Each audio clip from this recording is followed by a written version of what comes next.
Today's topic focuses on gentrification as a weapon of poverty. I grew up in a community that had little to no road network and a lack of clean water. Sadly, when the ruling class eventually brought development to poor communities like mine, it came in the form of gentrification. Now, Investopedia defines gentrification as the transformation of a community from low value to high value, often leading to the displacement of its previous occupant. The key word here being displacement.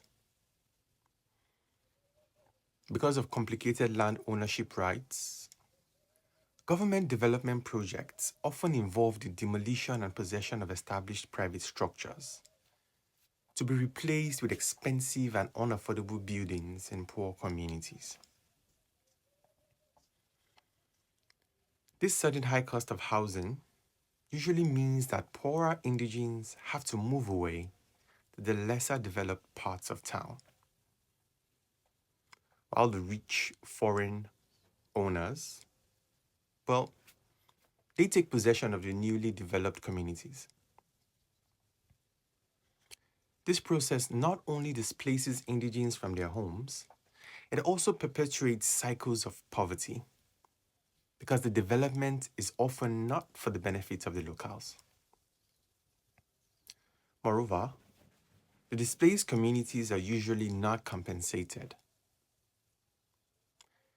In Lagos, we saw this in the demolition of Oluwole, Sabo, and other markets, where local traders were displaced and the reconstructed markets were mostly unaffordable or only affordable to the middle upper class. We saw this in the demolition of places like Landmark, Okobaba, and Itiosa, leading to the massive displacement of the residents without the concrete plan for their relocation or compensation. And because of the low regulation of tenancy rights, landlords in these gentrified parts of town are quick to double or triple their rents, further leading to a high cost of living and the displacement of poor residents who can no longer afford the rent. In addition to local displacements, gentrification also causes cultural erasure, leading to more economic downturn for the poor. For example, the demolition of the Okubaba sawmill in Ibutimeta means that the wood making and local carpentry culture in that area will change. More and more woodworkers who can no longer access raw materials will leave, leading to more economic hardship for locals in that industry. And if in the future, more gentrification comes to the shorelines, say in places like Makoko, wouldn't that mean that the fish markets would be disrupted too, forcing generations of fishermen to be displaced into more poverty?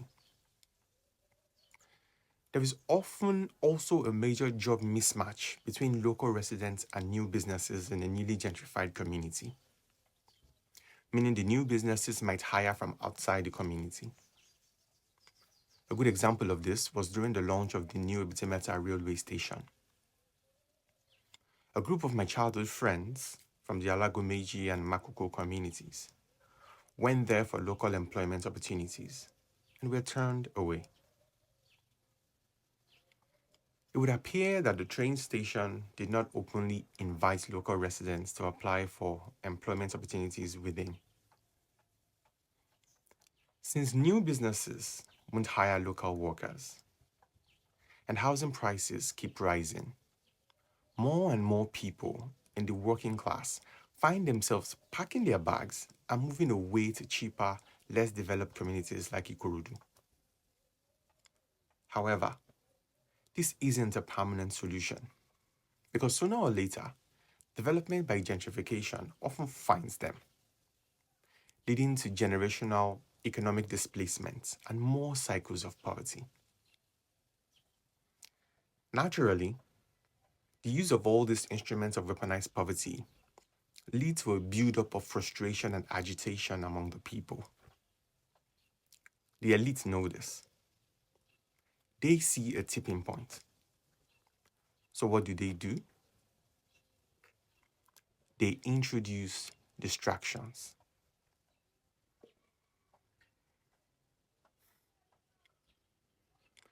Join me in fighting weaponized poverty. Get the book and watch the documentary by subscribing to the newsletter using the link below. With that said, I will see you in the next episode.